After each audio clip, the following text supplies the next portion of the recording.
अमृतसर एक ऐसा शहर जो प्रसिद्ध है अपनी विशिष्ट धार्मिक मान्यता के लिए। और वहीं दूसरी ओर मौजूद हैं इस शहर में भारत पाकिस्तान बंटवारे के निशान। बाघा बॉर्डर पर होती सायंकालीन विशेष परेड और भी बहुत कुछ मौजूद है इस शहर में। तो अभिवादन स्वीकार करिए, मैं डॉक्टर हेमचंद जोशी आज लेकर आया हूँ अमृतसर शहर की इस वीडियो को आपके लिए, जिसमें स्वर्ण मंदिर के अलावा पार्टीशन म्यूजियम, जलियांवाला बाग और बाघा बॉर्डर समेत कई स्थलों की जानकारियाँ इस वीडियो में आपको मिलेंगी। अगर ये वीडियो आपको अच्छी लगती है तो इसे लाइक, शेयर और सब्सक्राइब करें। कोशिश करूँगा कि आपको इस वीडियो में सारी वो जानकारियाँ उपलब्ध करा पाऊँ जिन जानकारियों को आप यूट्यूब से जानना चाहते हैं।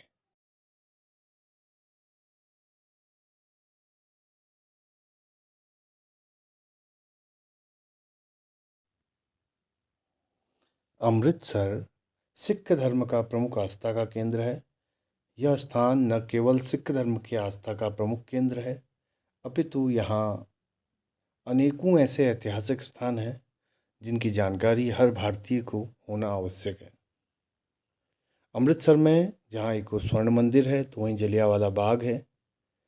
वहीं भारत और पाकिस्तान के जो बंटवारे हुए उनके कई निशान हैं। तो ये सब देखने की जिज्ञासा से हम हरिद्वार से अपनी यात्रा को शुरू करते हैं।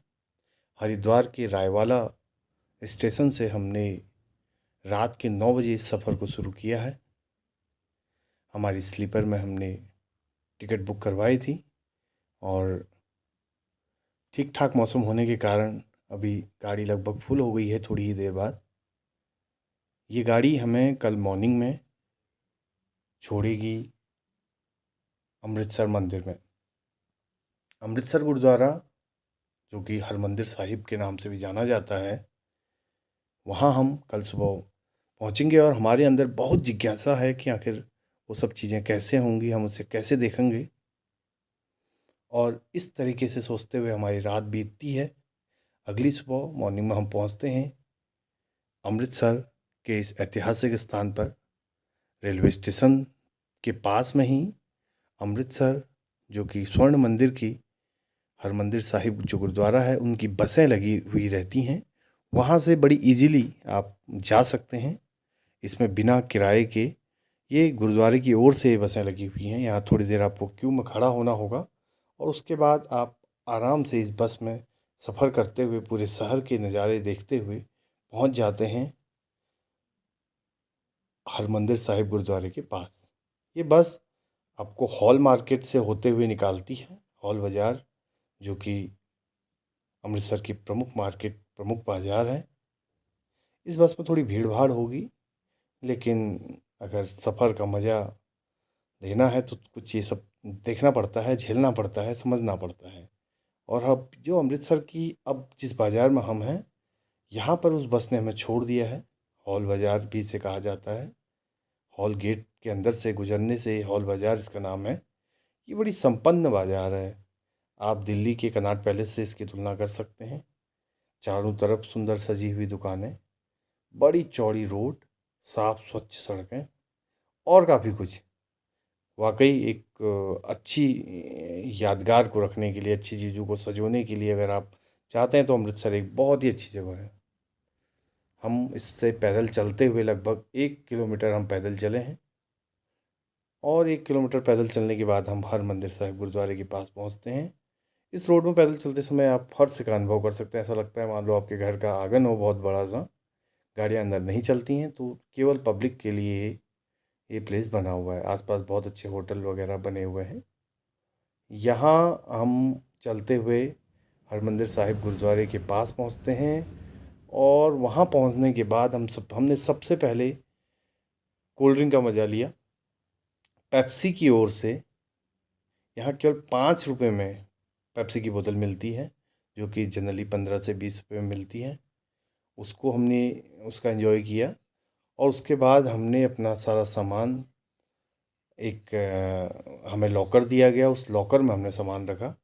वहाँ हमने अपने रूम के लिए हमने इंतज़ार करना था, क्योंकि रूम जो मिलता है वो 12 बजे के बाद मिलता है। इसलिए हमने पहले उस लॉकर में सामान रखा, साफ़ सुथरे कमरे, शौचालयों का प्रयोग किया। उसके बाद हम चल दिए गुरुद्वारे की दर्शन करने के लिए। साथियों, यहाँ एक चीज़ आपके संज्ञान में लाना चाहूँगा। अगर आप यहाँ आते हैं तो यहाँ रहने के लिए होटल भी हैं और बहुत सारी सुविधाएं हैं। लेकिन अगर आपको यहाँ रहते हुए गुरुद्वारे में रहना है तो उसकी जो व्यवस्था है वो ये है, अगर आप निःशुल्क रहना चाहते हैं तो आप हॉल में सो जाइए, हॉल में रहिए। और अगर आप अपने कमरा चाहते हैं, प्रिवेसी चाहते हैं, तो आपको लगभग 500 रुपये खर्च करने होंगे, जिसमें आपको एसी रूम मिल जाएगा। लेकिन इसके साथ कुछ टेक्निकल परेशानियां हैं। टेक्निकल परेशानी ये है कि 12 बजे से पहले इस रूम को नहीं देते हैं, जिसके कारण अगर आप मॉर्निंग में आए हुए हो तो थोड़ी परेशानी होती है। और रूम भी औसत दर्जे का है। अगर आप चाहें तो 600-700-800 रुपये में या 500-600 रुपये में आपको उससे बढ़िया या वैसा ही कमरा आपको आसानी से अमृतसर में होटल में मिल जाएगा। तो मैं आपको सजेस्ट करूँगा आप बाहर कमरा ले लें, इससे काफ़ी सुविधाएं, काफ़ी समय आपका बच जाएगा। हमने थोड़ी गलती की जिसके कारण हमारा समय नहीं बच पाया।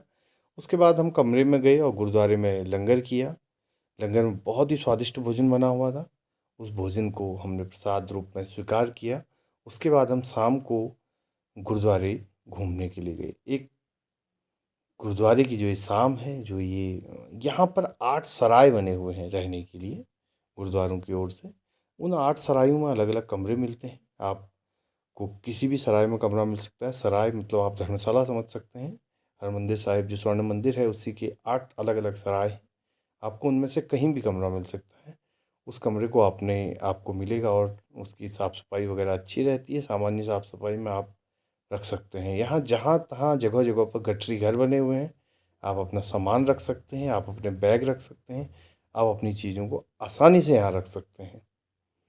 काफ़ी कुछ सुविधाएं और काफ़ी एक खुशनुमा माहौल अमृतसर में है। अमृतसर की जो सड़कें हैं, अमृतसर का जो माहौल है वो बहुत ही खुशनुमा है। जिसे कह सकते हैं एक हेल्दी एनवायरनमेंट यहाँ का है।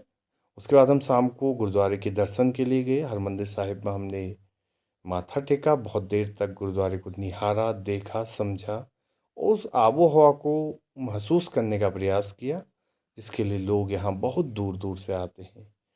हम उसके बाद रसोई की ओर गए। रसोई में बड़े बड़े बर्तनों को देखकर, इन उन भंडारे को देखकर बड़ी खुशी हो रही थी। उसके बाद हमने शाम का लंगर भी किया। आज के जर्नी में हमने, पहले दिन की जर्नी में, केवल हमने गुरुद्वारा ही जिसे बोलते हैं हरमंदिर साहिब स्वर्ण मंदिर का ही दर्शन किया, दीदार किया। कल हमने जो जाना है वो हमने जाना है कई सारी जगहों में। कल का दिन जो हमारा रहेगा वो स्पेशली हम जो आए हुए हैं वो बाघा बॉर्डर के लिए आए हुए हैं। देखते हैं साथियों कल क्या होता है।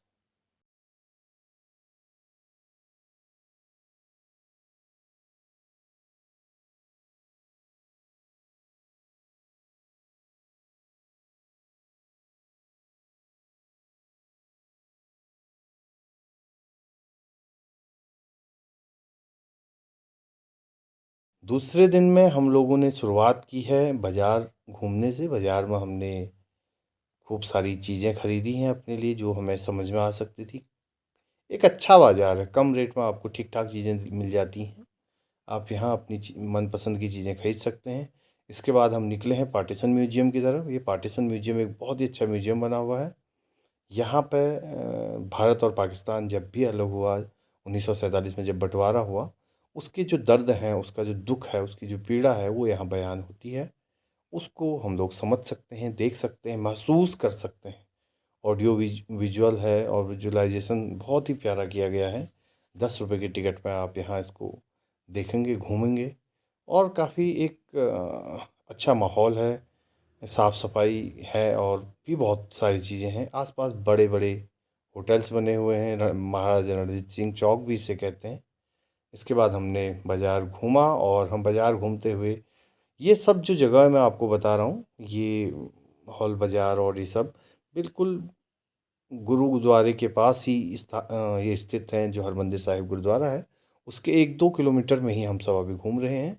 यहीं पर आप ये सारी चीज़ें घूम लेंगे। और उससे पहले हमने जो किया, हमने बाघा बॉर्डर के लिए टैक्सी बुक कर ली। अब टैक्सी का मैं आपको फेयर बताऊं कितना है। अगर आप अपने पर्सनली टैक्सी मीन्स यहाँ ऑटो हमें बुक किया, अगर आप पर्सनल ऑटो बुक करते हैं तो उसका लगभग 1 से 1,500 रुपये, और अगर आप शेयरिंग में जाते हैं तो 150 रुपये पर हेड के हिसाब से आपको ठीक लगभग 1 से 1:30 बजे वो लोग ले जाना शुरू करते हैं आपको, और फिर वहाँ से आपको पहुँचा देते हैं बाघा बॉर्डर। उससे पहले अब हमें घूमना है, जो कि इतिहास में जिसे हमने पढ़ा है, जिसे हमने बहुत बार सुना है, जलियांवाला बाग, जिसकी कहानियाँ, जिसकी किस्से हमने बहुत बार सुने हैं, वहाँ हम जा रहे हैं। ये जलियांवाला बाग का रास्ता है जहाँ पर स्वतंत्रता संग्राम सेनानियों को दिखाया गया है, जहाँ पर एक बहुत ही बड़ा हत्याकांड जनरल डायर के आदेशानुसार हुआ था, उसको दिखाने का यहाँ पर कोशिश की गई है।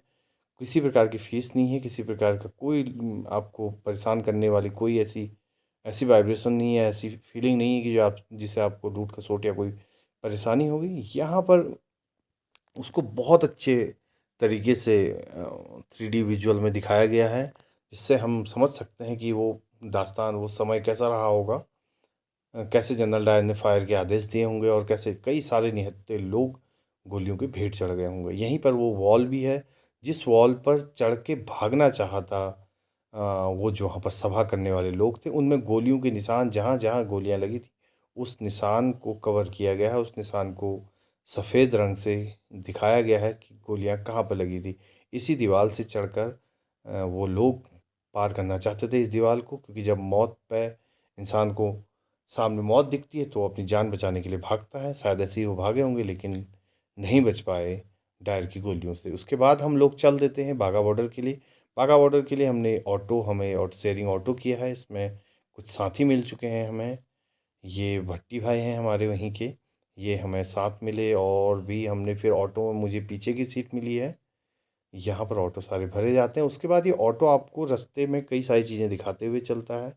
हमें कुछ मंदिरों के भी इन्होंने दर्शन करवाए। उन मंदिरों में से जोग्याणी मंदिर और भी काफ़ी चीज़ें वो लोग दिखाते हैं, बताते हैं। रास्ते में काफ़ी अच्छा माहौल, एक अच्छा खुशनुमा वातावरण था, क्योंकि पंजाब के और भी काफ़ी पंजाबी लोग हमारे साथ थे। ये दुर्गियाना तीर्थ के दर्शन उन्होंने कराए हमें। दुर्गियाना तीर्थ हिंदुओं का प्रमुख स्थल है यहाँ पर। यहाँ पर भी आपको काफ़ी चीज़ें सीखने को, देखने को, समझने को मिल सकती है, क्योंकि धूप बहुत थी तो हमने बहुत ज़्यादा दुर्गियाना मंदिर के दर्शन नहीं किए। उसके बाद हम चल दिए हैं अपने नेक्स्ट डेस्टिनेशन की ओर, जिसका हमें बहुत ज़्यादा इंतज़ार है। उसका नाम है बाघा बॉर्डर।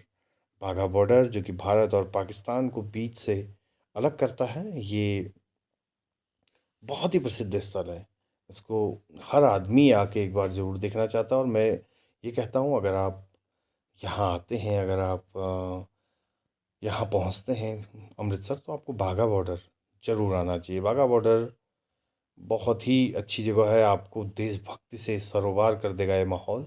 ये देखिए आप, कितने सारे लोग आ चुके हैं, हमारे आने से पहले ही ये बहुत सारे लोग आ चुके हैं। किसी प्रकार की कोई फीस नहीं ली जाती, कोई पैसा नहीं है, और थोड़ी देर के लिए बहुत अच्छा माहौल यहाँ पर क्रिएट करते हैं ये लोग।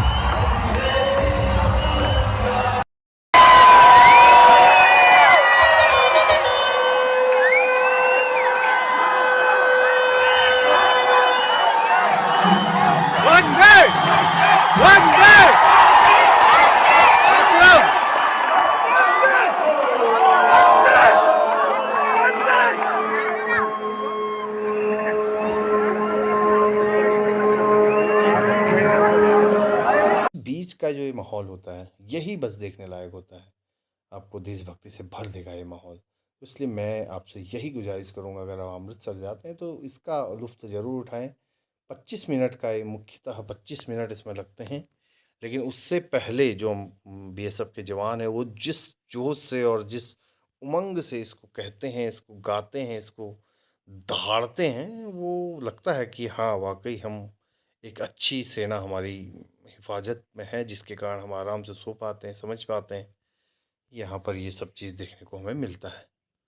बहुत देर यहाँ पर एंजॉय करने के बाद, बहुत देर यहाँ पर आत्मसंतुष्टि करने के बाद, अब जब शाम के 6 बजे ये शो ख़त्म होता है, लाइव प्रसारण जिसे हम अपनी आंखों से देख रहे होते हैं, ये समाप्त होता है। उसके बाद सूर्य ढलता है और हम चलते हैं अपने फिर से अपनी वापसी गुरुद्वारे की ओर, हरमंदिर साहिब की ओर। हरमंदिर साहिब में जो मैंने बताया आपको, कई सारे सराय हैं, उसमें से बाबा दीप सिंह जी के सराय में हमें शरण मिली हुई है और इस सराय में हम रुके। उससे पहले अब हम कुछ प्रमुख स्थलों में जाएंगे। यहाँ शाम के समय का जो दीदार करेंगे बाजार का।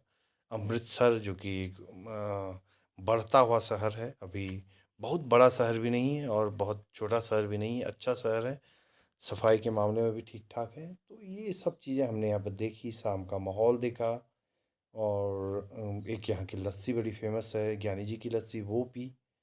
और भी बहुत कुछ हमने इसमें एंजॉय किया।